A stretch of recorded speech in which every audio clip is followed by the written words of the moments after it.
आदाब। आकाशवाणी पटना से इलाकाई खबरों के उर्दू बुलेटिन के साथ मैं इकबाल अहमद। वजीर-ए-आजम नरेंद्र मोदी ने कहा है कि 21वीं सदी के भारत में साइंस का शोबा नई तवानाई के साथ आगे बढ़ रहा है। आज आकाशवाणी से मन की बात प्रोग्राम में उन्होंने कहा कि खला से शुभांशु शुक्ला की महफूज वापसी पर मुल्क को फख्र है। जनाब मोदी ने कहा कि अगस्त 2023 में चंद्रयान 3 की कामयाब लैंडिंग से मुल्क में एक नया माहौल बना और बच्चों में साइंस और खलाई साइंसदां बनने की ख्वाहिश बेदार हुई थी। वजीर-ए-आजम ने कहा कि बच्चों में नए ख्यालात को फरोग देने के लिए शुरू किए गए इंस्पायर मानक अभियान का जिक्र किया। इसके तहत हर स्कूल से 5 बच्चे मुंतखब किए जाते हैं और हर बच्चा एक नया आइडिया लेकर आता है। जनाब मोदी ने खुशी का इजहार किया कि अब तक लाखों बच्चे इस मुहिम से जुड़ चुके हैं। उन्होंने कहा कि 5 वर्ष पहले मुल्क में खला से वाबस्ता 50 से भी कम स्टार्टअप थे, जो आज 200 से ज्यादा हो गए हैं। आइंदा 23 अगस्त को मनाए जाने वाले कौमी यौम खला के सिलसिले में वजीर-ए-आजम ने सामेईन से अपील की कि वो नमो ऐप के जरिए नया आइडिया शेयर करें कि ये दिन किस तरह मनाया जाए। वजीर-ए-आजम ने फख्र जाहिर करते हुए कहा कि यूनेस्को ने 12 मराठा किलों को आलमी विरासत वाला मकाम ठहराया है।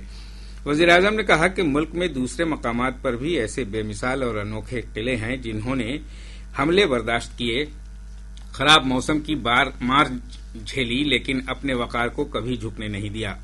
वजीर-ए-आजम ने कहा कि अगस्त का महीना इनकलाब का महीना है।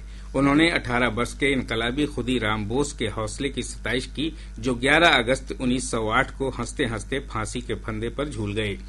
बिहार के मुजफ्फरपुर की जेल में जब उन्हें अंग्रेजों के खिलाफ अपना हुब्बे वतन जाहिर करने की कीमत अपनी जान देकर चुकानी पड़ रही थी, उस वक्त लोगों ने जेल को घेर रखा था और उनकी आंखों में आंसू थे।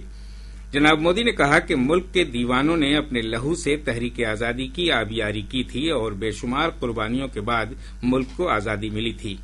वजीर-ए-आजम ने कहा कि लोकमान्य बाल गंगाधर तिलक की बरसी 1 अगस्त को मनाई जाएगी। इसी माह की 8 तारीख को महात्मा गांधी के क़यादत में भारत छोड़ो तहरीक शुरू हुई थी। जनाब मोदी ने कहा कि 15 अगस्त को यौम आजादी मनाया जाएगा। उन्होंने ये भी कहा कि मुल्क की आजादी के साथ तकसीम की टीस भी वाबस्ता है, इसलिए 14 अगस्त को तकसीम के दर्द से मुतल्लिक दिन के तौर पर मनाया जाता है। वजीर-ए-आजम ने स्वदेशी तहरीक का जिक्र किया, जो 7 अगस्त 1905 को शुरू हुई थी। उन्होंने कहा कि इस तहरीक ने मकामी पैदावारों और खासकर हैंडलूम के शोबे को नई तवानाई दी थी। जनाब मोदी ने हरियाली तीज के मौके पर मुल्क के लोगों को मुबारकबाद भी पेश की है। वजीर-ए-आला नीतीश कुमार ने आज पटना म्यूजियम के नवतामीर गंगा गैलरी, पाटली गैलरी और वेटिंग रूम का इफ्तिताह किया। उन्होंने बिहार म्यूजियम का भी मुआयना किया। वजीर-ए-आला ने बिहार म्यूजियम के पास जेर तामीर टनल का मुआयना करके तामीरी काम जल्द पूरा करने की हिदायत दी। वजीर-ए-आला नीतीश कुमार ने सफाई मुलाजमीन कमीशन की तश्कील का ऐलान किया है। कमीशन में चेयरमैन के अलावा एक डिप्टी चेयरमैन और 5 मेंबरान होंगे। वजीर-ए-आला ने सोशल मीडिया पर इसका ऐलान करते हुए कहा कि ये कमीशन सफाई अमले के हुकूक व मफाद के तहफ्फुज को यकीनी बनाएगा। इस कमीशन की तश्कील का मुतालबा लंबे अरसे से किया जा रहा था। रियासत के ज्यादातर हिस्सों में मानसूनी सरगर्मी से बारिश का सिलसिला जारी है। महकमा मौसमियात ने आज किशनगंज और सुपौल समेत रियासत के जुनूब मगरबी और शिमाल मशरकी हिस्सों में कुछ मकामात पर शदीद बारिश का अलर्ट जारी किया है, जबकि रियासत के दूसरे हिस्सों में अगले 24 घंटों के दौरान बारिश होने का इम्कान और बिजली गिरने का अंदेशा जाहिर किया गया है। इसके साथ ही आकाशवाणी पटना से इलाकाई खबरों का ये उर्दू बुलेटिन खत्म हुआ।